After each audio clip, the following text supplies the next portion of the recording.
So guys, one of the most asked questions in videos is, in the comments section, is what are the knives that I carry the most? So we're gonna look at knives that I own, that I carry the most. We're not gonna look at anything that was in for review or is in for review or currently in the review process. So let's turn it around. We're gonna look at a handful of knives that are usually in my pocket.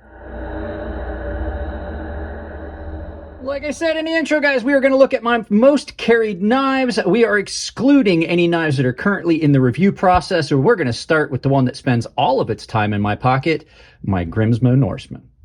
This is my Grimsmo Norseman in RWL 34 in titanium. Mine is number 1790. It's an older model before they did a steel lock bar insert. Still got the double stop pin configuration, but I have loved this knife since the first time I got one in for sharpening. I followed John's journey online when I was watching his Knife Making Tuesdays, and it just has been something I always wanted. I saved for about 5 years to get one since, I mean, basically I saved pennies, nickels, and dimes to get one, and it is absolutely an amazing knife.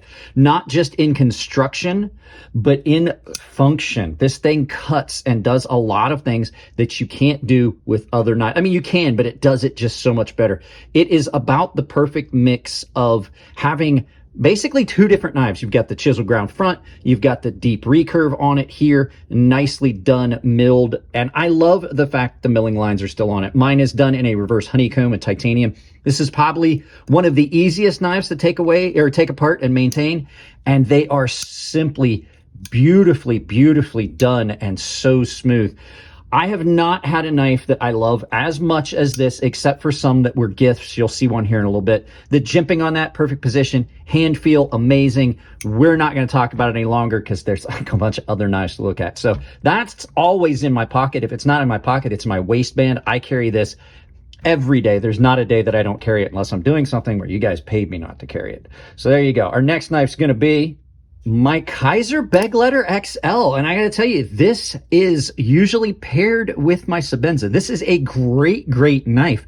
This was on my list of best knives of 2022, and it still holds up. Now, a lot of people are, you don't carry that much. I clean these knives before I show them in videos, guys. I clean the Micarta because just it looks better. If you had seen this a day or so ago, it was completely almost black. This thing has got it all going. This is a beautifully done button lock with a flipper and a thumb stud. Great, great feel in hand.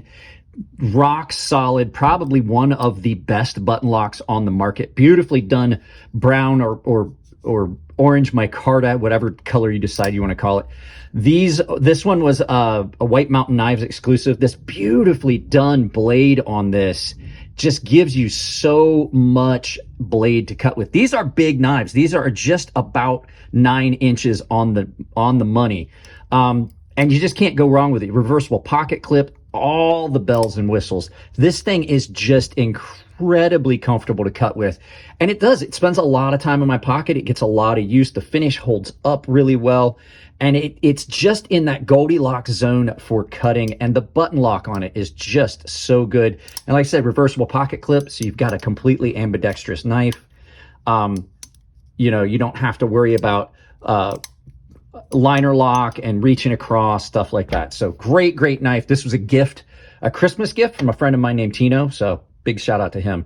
So let's move on to the next one. I couldn't do this list without including my Lasancium designed by Bastion, done by Acheron Knives, and then made by Viper in Italy. So this thing is possibly one of the best small everyday carry fixed blades, which says a lot because you're not seeing my Sea Snake on this list. I left it out because I didn't think it would be fair for me to include that because I'm biased. Great jimping on this N690 CO blade that comes down just really, really well for a small fixed blade. It's a little more robust than some of my other knives behind the edge, a little bit thicker, but it is ridiculous sharp, super comfortable in hand with that jimping that goes all the way up, and it is great, great jimping.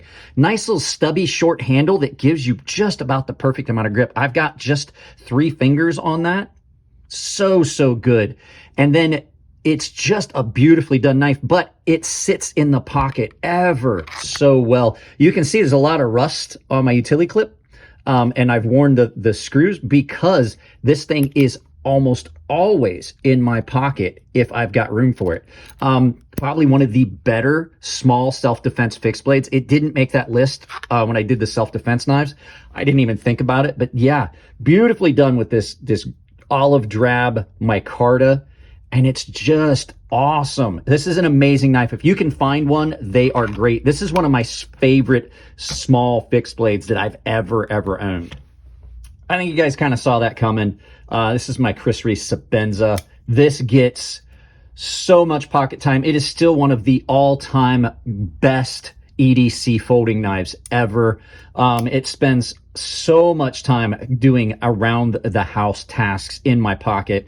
When I'm not, when I'm carrying something in my pocket on a Saturday or a day where I'm not filming, this is probably going to wind up in my pocket sometime throughout the day. It's got all kinds of snail trails on it that just give it some extra pop. One of the best constructed knives, possibly the most perfect pocket clip. It's not the most beautiful pocket clip, but I find it to be one of the best, most perfect pocket clips, most best designed, most perfectest pocket clips out there. It's got just the right amount of tension. It's in the right spot.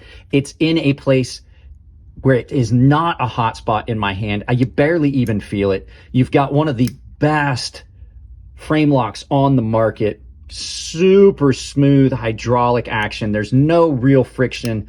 It's a slow roller, not a flipper, and it is beautifully executed. It is elegant simplicity in my mind.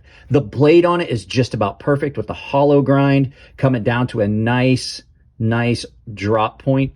Perfect jimping on the spine, and the thumb stud is just perfect for this type of knife. Some people complain about it to say it hurts the thumbs, and I'm like, well, that's because you're not doing it right. You're pushing out instead of pushing up. It's an awesome knife and spends a lot of time in my pocket. So this knife is the PMP Big Boy, and this is a runner-up before we get to number one. So this is a runner-up. The PMP Big Boy Titanium M14C28N. This thing is an amazing knife. I do carry this a lot. You can see that I have completely scuffed an arc in that because this pocket clip moves. Pocket clip is all rusty because it does spend a lot of time in my pocket. Super smooth action on it. This 14C28N blade is beautifully ground to a very nice thin behind the edge profile. Really good jimping on the spine part way up. I mean, all the way up to where you can, you can't reach any further really. So why have jimping any further? It's just almost the perfect amount. Nice, beautiful swedge.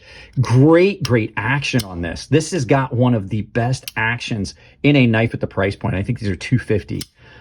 It looks like a fat Shirogorov, and it performs so well. 14C on this is just about perfect. It just screams through material.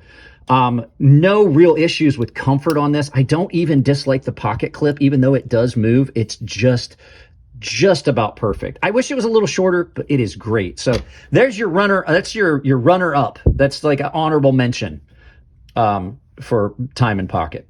Now, this is probably the most carried knife outside of my Norseman. But before we look at it, you can probably already tell, go check out Coffee Brand Coffee. Great coffee. They're supporting this channel. They're sponsoring this channel. So my probably second most carried knife, but my most important knife that you've seen is this, my Ferrum Forge Master Blaster.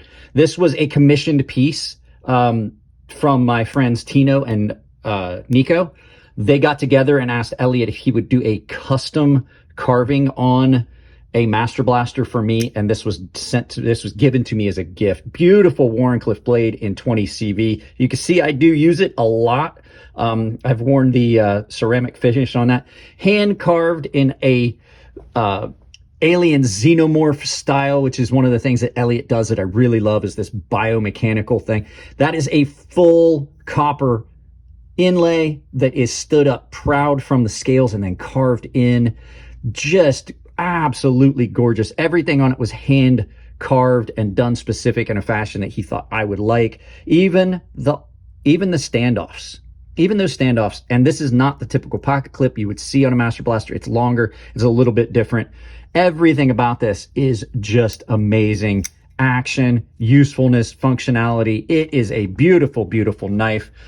Guys, that's it. Those were the 5 most carried knives with an honorable mention, which would be this PMP Big Boy. So I don't want to keep you guys around here any longer. Let's turn this around and do some final thoughts and send you out about your day. There you go, guys. Those knives are probably the most carried knives that I have. Those are my favorite ones that always spend time in my pocket. I have a lot of knives. They cycle through, but those are the ones that usually are going to wind up in my pocket. There was another knife that could have made the list, which was this Micarta Valona. But the fact is, it doesn't spend as much time in my pocket as those ones, especially this time of year, like this year so far. So guys, that's it. I would ask you to go check out Coffee Brand Coffee, support this channel. There's other ways to do it as well. I have other sponsors, Tempered Trail, Doll Strong Knives, and I do have an Amazon store down below. Other ways you can support the channel to do it financially, I have a membership down below that is all tier-based. Everyone that's a member has access to my Gilded server. Everyone that's a member gets early access to videos the second I put them up.